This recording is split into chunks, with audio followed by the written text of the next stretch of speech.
Every decision you make, every meal you eat, every night you sleep, your brain is running complex neurobiology. This means you accumulate a lot of waste products in the background. This requires specialized cleaning. Are you aware of this? Don't worry, most people don't know about this. Today in Mind Mechanic podcast, we're changing that. I'm Dr. Keerthivasan, and this is the neurobiology of everyday life.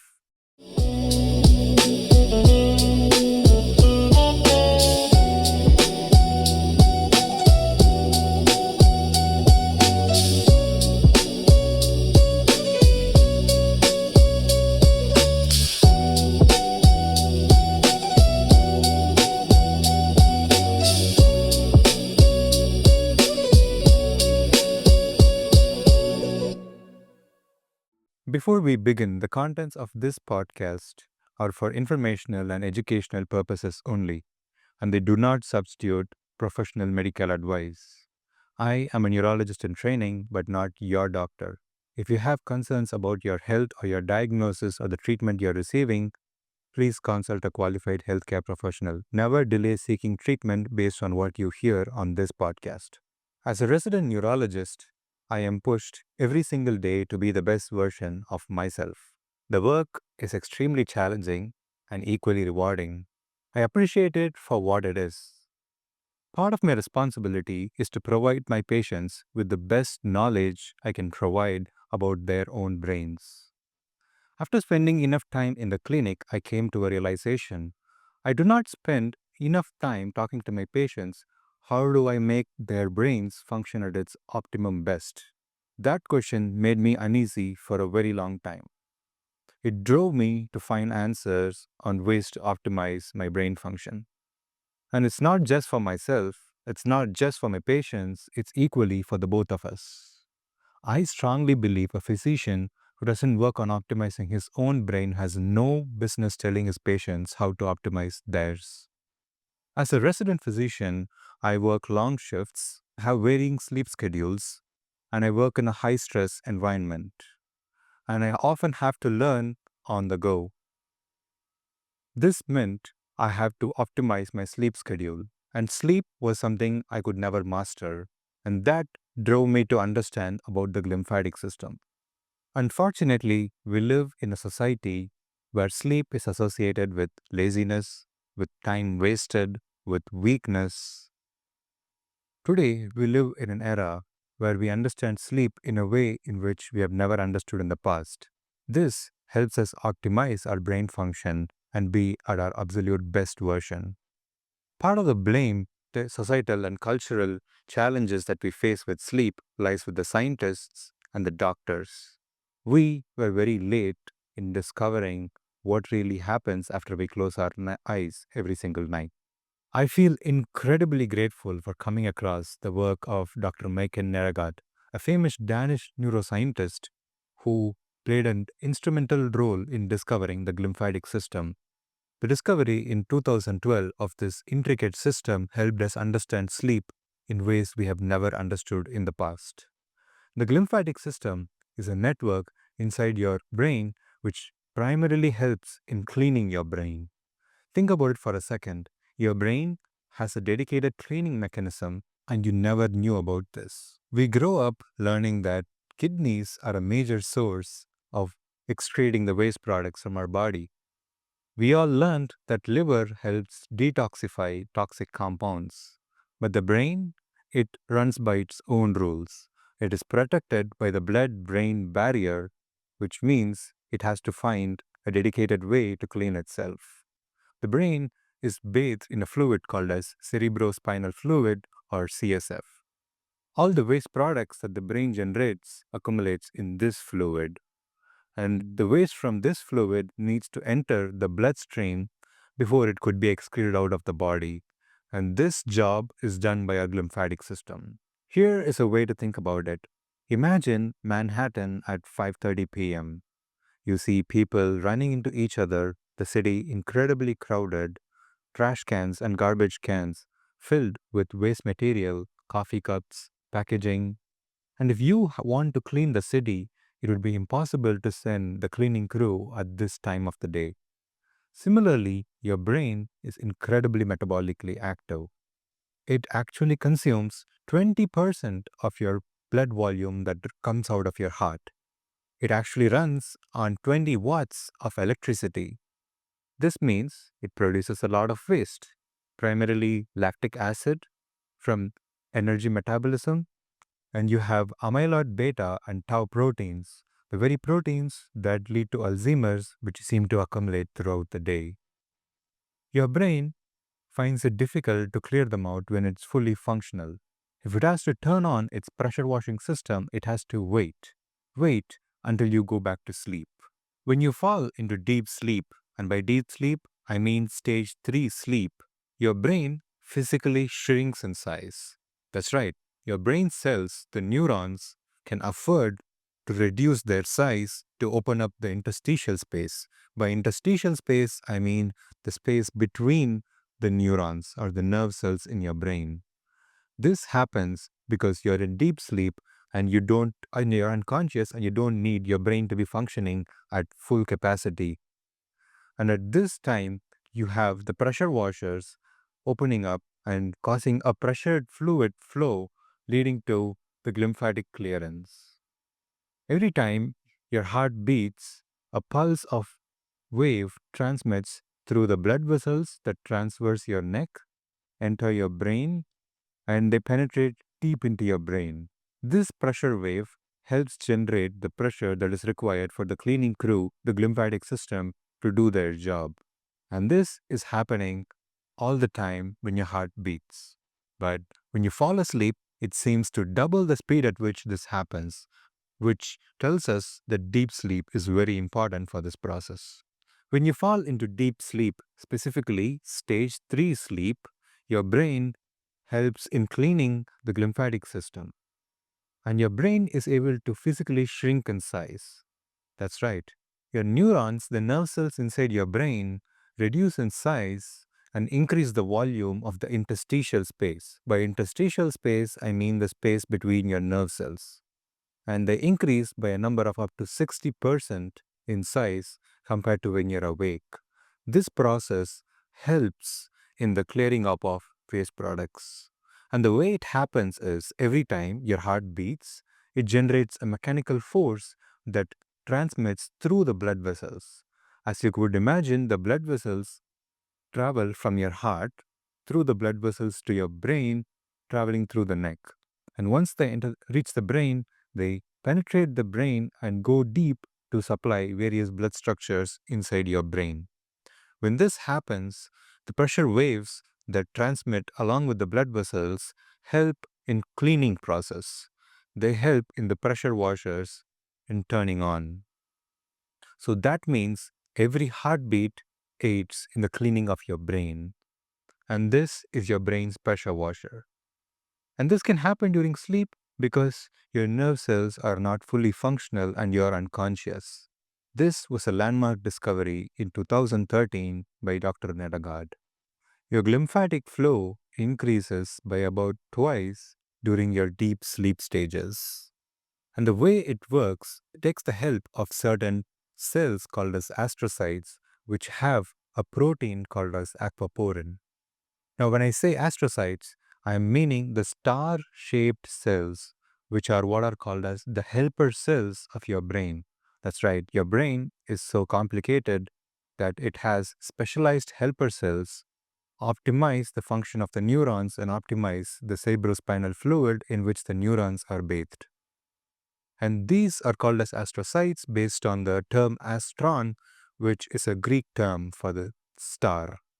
And these astrocytes are their food processes, or they have finger-like projections at the base or the tip of which they have proteins called as aquaporin proteins. And the aquaporin, I mean aqua, water, and porin is porous.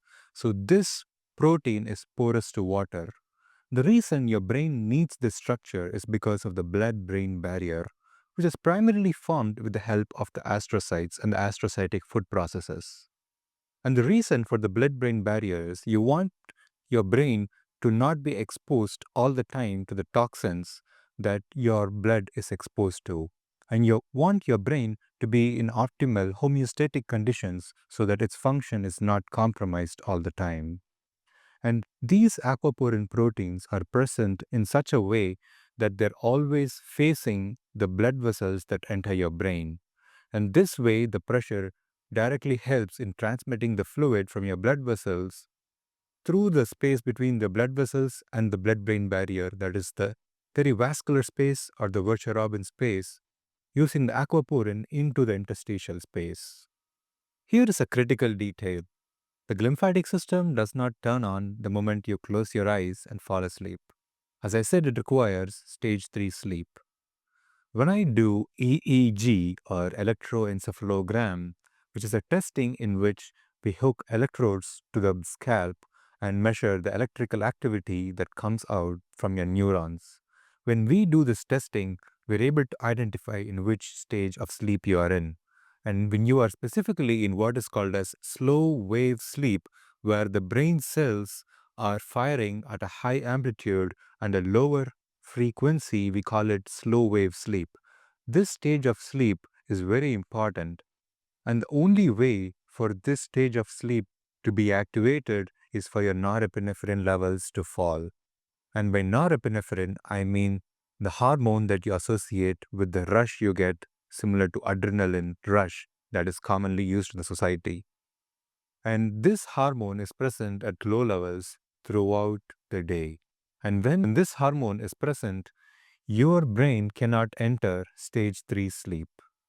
And for this hormone to fall down, you need to not be under chronic stress, and you need to be able to enter deeper stages of sleep. And that's why people with chronic anxiety especially have trouble getting good night's sleep. And this explains why on some nights you wake up in the morning feeling groggy despite getting your 8 hours or even having slept 10 hours that night. Now I'm going to talk about a few disease conditions in which the glymphatic system is broken down. After all, what's the best way to study about the glymphatic function? It would be when your glymphatic system is non-functional and you would realize how important it is. First disease is Alzheimer's disease, as I had mentioned earlier. Now, as I said, your brain produces tau proteins and amyloid-beta proteins, which are normal byproducts of metabolism that form throughout the day.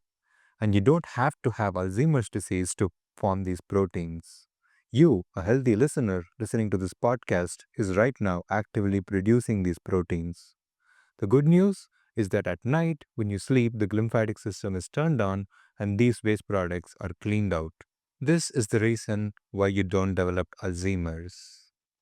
And when these waste products are accumulated, they don't just damage the neurons and make the environment non-conducive for optimum brain function. They also clog up the precious glymphatic system, which aids in cleaning up the system. So the more the clogging of the filtration system, the more the waste products are accumulated around your brain. And this vicious cycle is what leads to dementia in Alzheimer's. This is why patients with Alzheimer's consistently show impaired glymphatic function. Another disease in which the glymphatic function is malfunctioned is normal pressure hydrocephalus.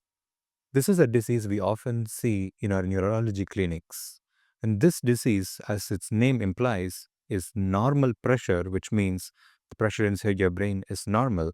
And the hydrocephalus, it means there's accumulation of water in your brain.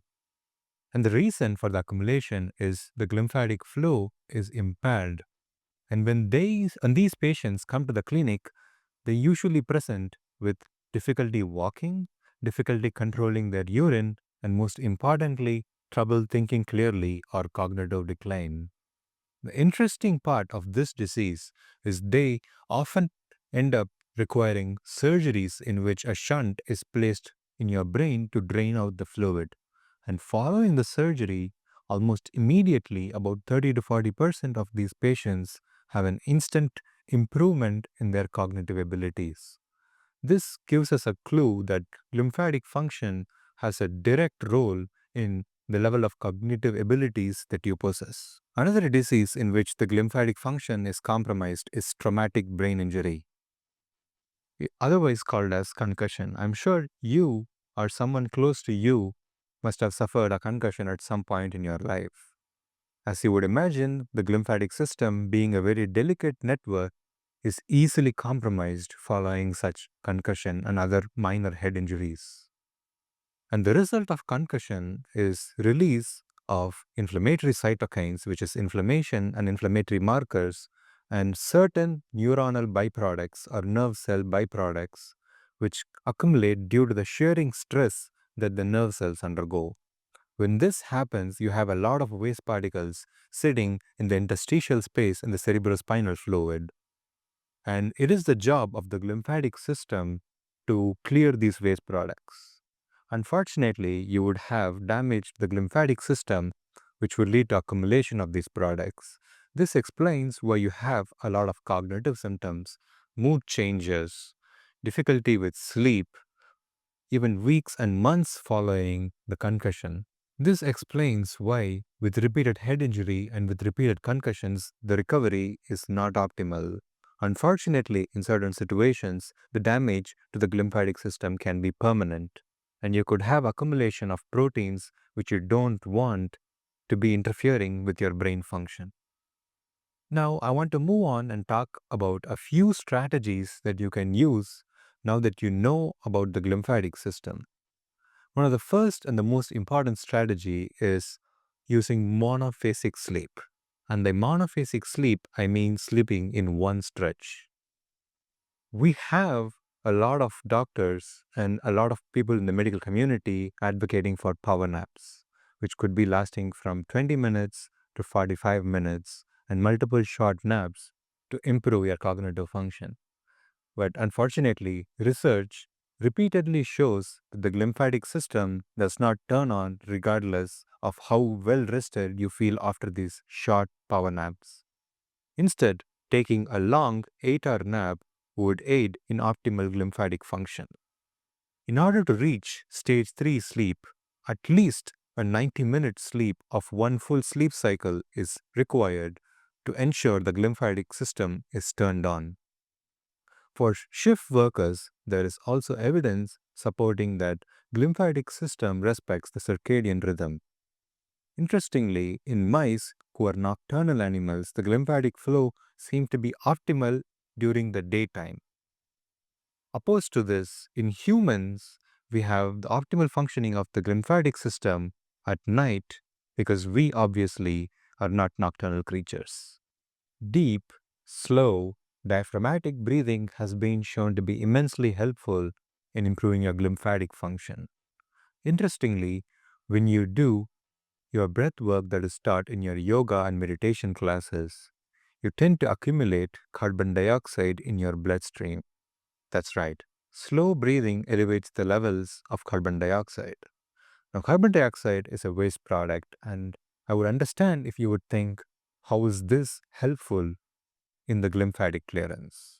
You see, your brain perceives the rise in the level of carbon dioxide in your blood and commands the blood vessels to increase in diameter. The reason being that with larger blood vessels, you would have better circulation and improved clearance of the waste products. Now, when your heart pumps with its mechanical force, it would be very helpful to have larger blood vessels which are able to transmit that pressure at a higher intensity to the glymphatic system deep in your brain. And when this happens, you're having increased glymphatic flow. Beyond this, slow breathing in itself alters the mechanics with which your chest and abdomen move during your breathing cycles, and this directly seems to improve glymphatic flow.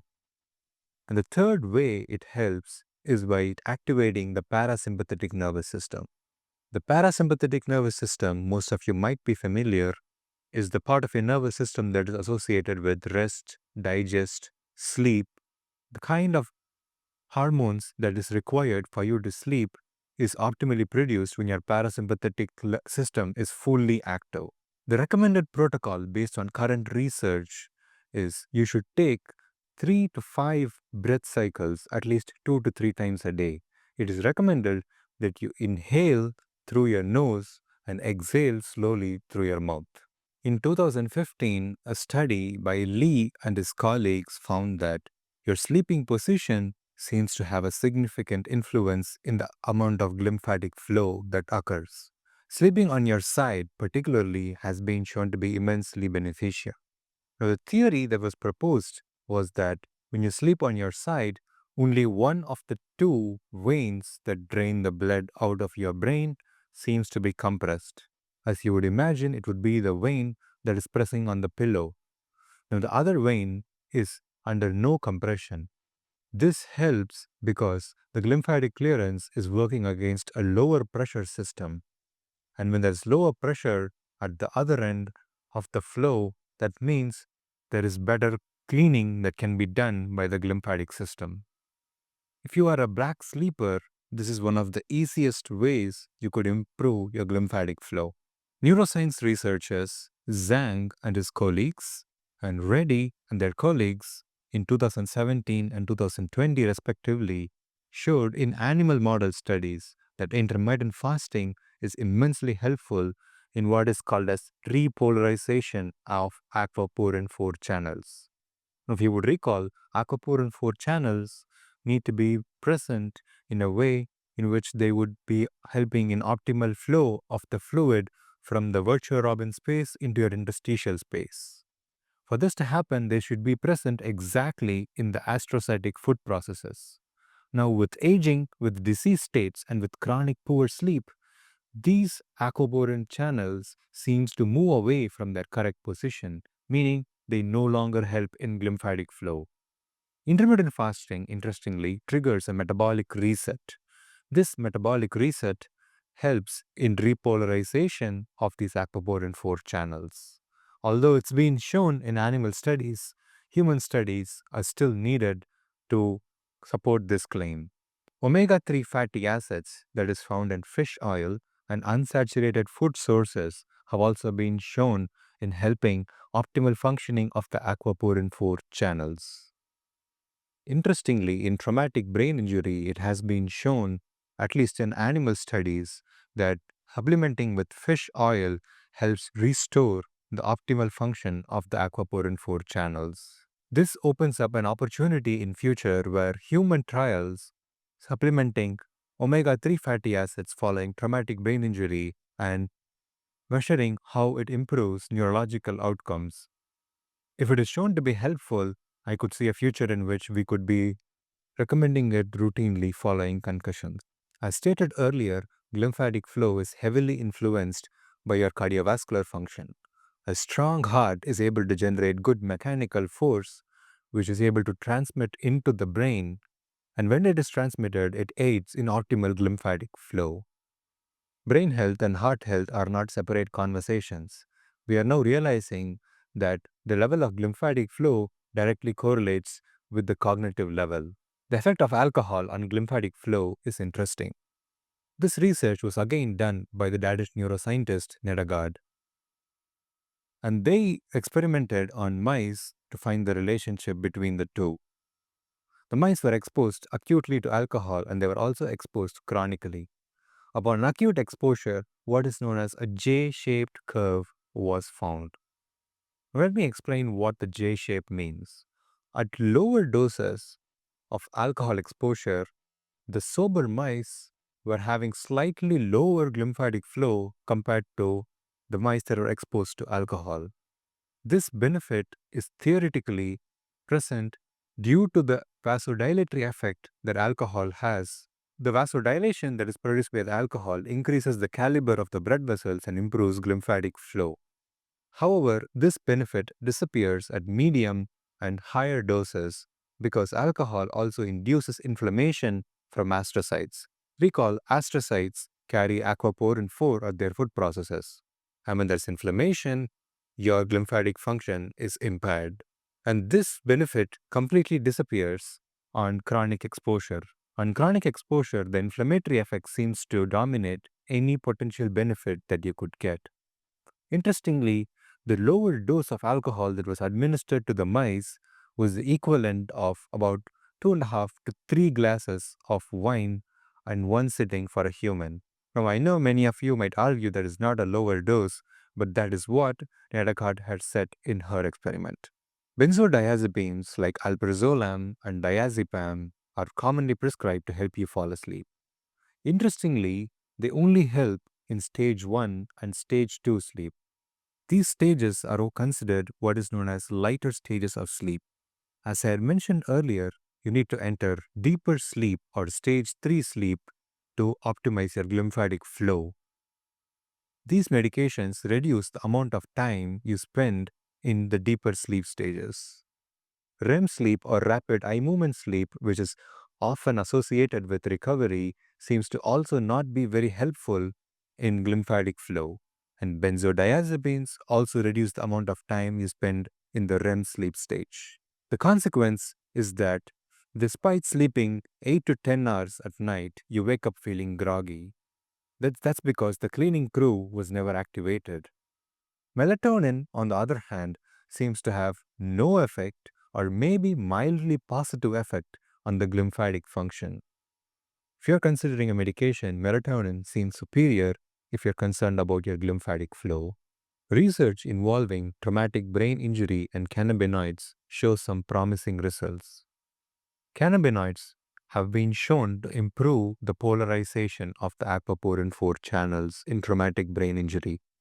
This was studied in animal models, and human studies have not yet been done. This was first published by neuroscientist Dong in his research paper in the Journal of Neurotrauma in 2024. This claim was further supported in research papers appearing in Springer Nature Review, which again appeared in 2024. This is still early stage research. We do not have sufficient evidence in human trials to support this claim, but it is a compelling direction if you are trying to work on improving outcomes of traumatic brain injury. We are currently working towards a future where the glymphatic flow could be effectively measured. Glympograms, which involve injecting a contrast material into your spinal cord and letting it travel through the spinal cord into your brain and help us measure the glymphatic flow, is a promising area of study. DTIALPS is another study in which we are able to measure the glymphatic flow index. It stands for diffusion tensor imaging along perivascular spaces, which requires MRI of the brain to help us assess the glymphatic flow index. Imagine being able to walk in your 40s into a neurology clinic. You'll be able to have a good idea of what your glymphatic flow is. You could identify people with Alzheimer's long before any clinical symptom develops. And if we could find an identifiable and treatable cause early, we could have early intervention strategies to manage it better. On the pharmacological side, research is being done to optimize the aquaporin 4 function even when you're awake so that we could improve the glymphatic flow. Imagine suffering from a traumatic brain injury or having Alzheimer's, and if you're able to use a pharmacological agent to improve the glymphatic flow through these aquaporin 4 channels. That would be very helpful in improving outcomes following these neurological diseases. Exercises to improve your glymphatic flow have been extensively studied. Running and jogging is one of the most well-studied exercise. Cycling has been shown to be equally helpful, but the advantage with cycling is you have lower stress to your joints. Swimming is a sport in which you're horizontally positioned, which seems to further help with glymphatic flow. The optimum intensity is that you're able to achieve 60 to 70% of your max heart rate. The recommendation is you do regular exercise as opposed to a single day of exercising. Exercising at least 30 minutes has been shown to be optimal for improving glymphatic function. Smoking potentially increases the level of carbon dioxide, carbon monoxide, and various toxins in your blood. When your brain perceives this, it does open up the blood vessels and help in clearing up the waste products. But on chronic exposure, smoking causes changes in the blood vessels, which lead to stiffening and thickening, which would prevent the optimal transmission of the mechanical force that your heart generates to the brain.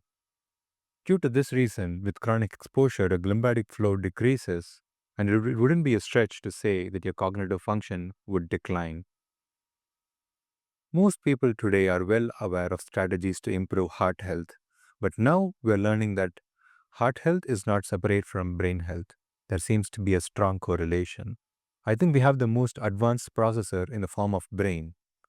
Imagine having a computer that is filled with dust and has poor cooling systems.